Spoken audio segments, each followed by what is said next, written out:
Hello friends, welcome to my fresh new another video. কেমন আছো তোমরা সবাই? আশা করছি খুব ভালো আছো, আর আমিও খুব ভালো আছি। এই যে দেখো, জীবনে প্রথমবার আমি কাঁঠাল কাটবো না ইঁচড় কাটবো, তার জন্য হাতে আগে সর্ষের তেলটা ভালোভাবে মেখে নিলাম যাতে হাতে আঠাটা না লাগে। তারপরে এই যে দেখো, সব ইঁচড় মানে গোটা ইঁচড়টা কেটেছি। দেখেছো হাতটা কিরম চকচক করছিল সর্ষের তেল দেওয়ার জন্য। তারপরে এই দেখো, একটু হলুদ নুন দিয়ে সেদ্ধও করে নিয়েছিলাম।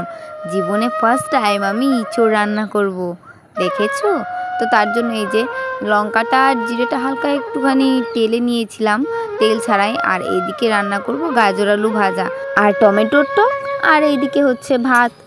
তো তার জন্য আমি সব কিছু আগে থেকে রেডি করে নিয়েছিলাম, কারণ রান্না করতে প্রচুর সময় লাগে ইঁচড়টা। আর এইদিকে আমি বসিয়ে দিয়েছিলাম গাজর আলু ভাজাটা। তো এই দেখো, গাজর আলু ভাজাটা হচ্ছে, তো তার ফাঁকে আমি আবার এই দেখো মশলা বাটতে চলে গেছিলাম। আর এদিকে ভাতটাও আমার হয়ে গেছিলো দিয়ে, তারপরে এদিকে ইঁচড়টা বসিয়ে দিয়েছিলাম। ইঁচড়টা হালকা একটু ভেজে নিয়েছিলাম।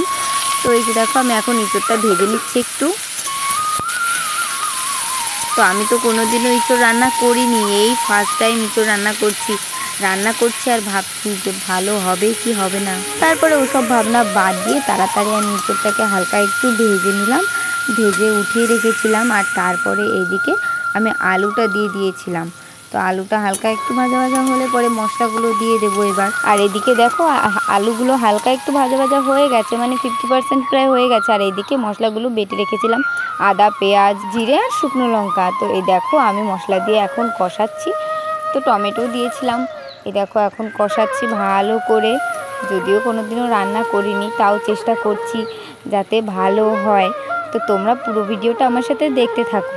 আর আমি চিংড়ি মাছগুলো আগেই ভেজে নিয়েছিলাম, সেটার আর ভিডিও করা হয়নি। এই যে চিংড়ি মাছগুলো, তো চিংড়ি মাছগুলো আমি ইঁচড়ের মধ্যেই দিয়ে দেবো। ইঁচড়টা ভালোভাবে কষানো হয়ে গেছিলো, আর আমি জল দিয়ে দিয়েছিলাম। আর এই দেখো, এখন ইঁচড়টা খুব সুন্দরভাবে ফুটছে। ফোটার পরে আমি সব চিংড়ি মাছগুলো দিয়ে দিয়েছিলাম এতেই। তারপরে এই দেখো হয়ে গেছে, এখন গরম মশলা দিয়ে নামিয়ে নিয়েছি। তো তারপরে এই যে দেখো ফাইনাল লুক এইটা। তো এখন আরুষের পাপার জন্য, মানে তোমাদের দাদাভাইয়ের জন্য টিফিনে নিয়ে নেব, কারণ খাবার তো নিয়ে যাবে। তার জন্য আমি এটা জলের মধ্যে দিয়ে দিয়েছি, কারণ রান্না করতে অনেকটাই লেট হয়ে গেছে, তখন প্রায় 7টা মতো বেজে গেছিলো। তো তার জন্য আমি জলের মধ্যে খাবারটা দিয়ে দিয়েছিলাম যাতে তাড়াতাড়ি ঠান্ডা হয়ে যায়, তার জন্য। তারপরে আমি সব কিছু রেডি করে দিয়ে দিই, আর তোমাদের দাদাভাই চলে যায় কাজে। তারপরে আরুষ ঘুম থেকে উঠেছে, তখন বাজে প্রায় 8:30 মতো, দিয়ে ওকে খাওয়া দাওয়া করিয়ে এই যে বাইরে বের করেছিলাম খেলা করতে। আরও এইদিকে দেখো, মিষ্টু দিদিদের বাড়ি এসে এদিকে ওদিকে চলে যাচ্ছে, আর শুধু দোকান ঘরে চলে যায়, দেখেছো? আর প্রথমে দেখলে সাদা ফুল গাছের সামনে, ওটা সাদা ফুল গাছটায় শুধু উঠতে চাইছিল, বুঝেছো? এত দুষ্টু করে এই ছেলেটা। এই দেখো, দোকানের ভেতরে ঢুকেও গেছে। আর সুরাজ দাদা, ওর দাদা আছে, দোকানে গেছিলো, তো ওকে দেখেই দোকানে গেছে। তো তারপরে আবার সুরাজ দেখো বের করে নিয়ে এসেছে দোকান থেকে। ওই যে দেখো, আসবে না, দেখেছো কি দুষ্টু। তো তোমরা পুরো ভিডিওটা কন্টিনিউ স্কিপ না করেই দেখতে থাকো। আর এইদিকে দেখো, দোকান থেকে বেরিয়ে আরও শুরু করে দিয়েছে নাচতে, এই যে দেখো।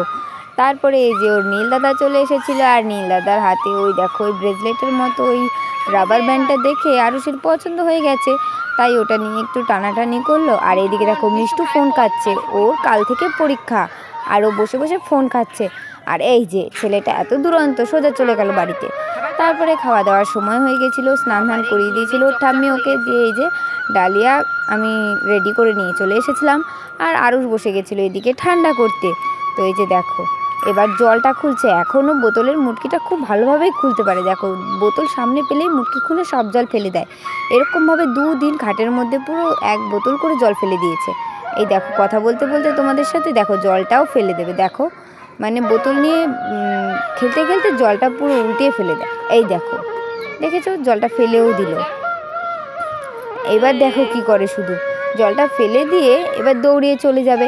এই দেখো, এখন আবার আমার পায়ের ওপর উঠে পড়বে, দেখবে? এই যে দেখো, আর কোনো কিছু পাইনি, সেসব আমার পায়ের ওপরে দিয়ে। বিকেলবেলায় আমরা একটু বেরিয়েছিলাম ঘুরতে। তো ঘুরতে বেরিয়ে কি আর শান্তি আছে, একটু একটু বৃষ্টি পড়ছিল ছিটে ফোঁটা। তো তাড়াতাড়ি বাড়িতে নিয়ে চলে এসেছিলাম, কারণ কিছুদিন আগেই আরুষের ঠান্ডা লেগেছিলো। আমি চাইছিলাম না যে আবার বৃষ্টি মাথায় পড়লেই ঠান্ডা লেগে যাবে, তাই বৃষ্টিটা মাথায় 2-1 ফোঁটাও পড়ুক, তাই তাড়াতাড়ি আমি ওকে বাড়ি নিয়ে চলে এসেছিলাম। এই যে দেখো আমরা এখন বাড়ি যাচ্ছি। তো আমরা খুব তাড়াতাড়ি হেঁটে হেঁটে বাড়ি চলে যাচ্ছিলাম, কারণ বৃষ্টিটা হালকা হালকা পড়ছিল। এবার ও তো ছোটো মানুষ, ওর জন্য তো সেটা খুব একটা ভালো নয়, তার জন্য আমরা এই দেখো বাড়ি চলে এসেছি।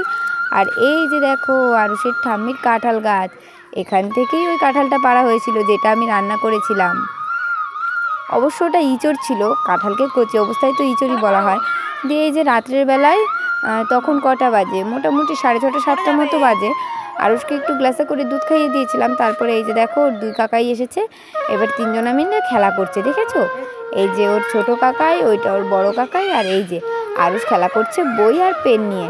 বইয়ের মধ্যে দাগাদাগি করছিল, আর একজনা খেলা করছিল বল নিয়ে, আর একজনা খাতা নিয়ে না কি নিয়ে খেলা করছিল, দেখো দেখলে বুঝতে পারবে। আর দেখো ভাই কি করেছে, আরুষের বড় কাকাই কুকুরটাকে না ওই হেয়ার ব্যান্ড পরিয়ে দিয়েছে, দেখেছো?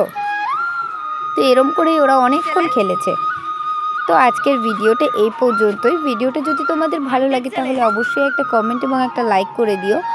আর যদি ভালো নাও লাগে তাহলে প্লিজ একটু সাপোর্ট করে পাশে থেকো, কারণ তোমাদের সাপোর্ট ছাড়া তো কিছুই সম্ভব নয়। আর যারা যারা ইতিমধ্যে আমার চ্যানেলটা সাবস্ক্রাইব করে দিয়েছো তাদের জন্য অনেক অনেক ভালোবাসা। তো সবাই সুস্থ থেকো, ভালো থেকো, দেখা হবে তোমাদের সাথে নেক্সট ভিডিওতে। এতক্ষণ ভিডিওটা ধৈর্য ধরে দেখার জন্য তোমাদের অনেক অনেক ধন্যবাদ।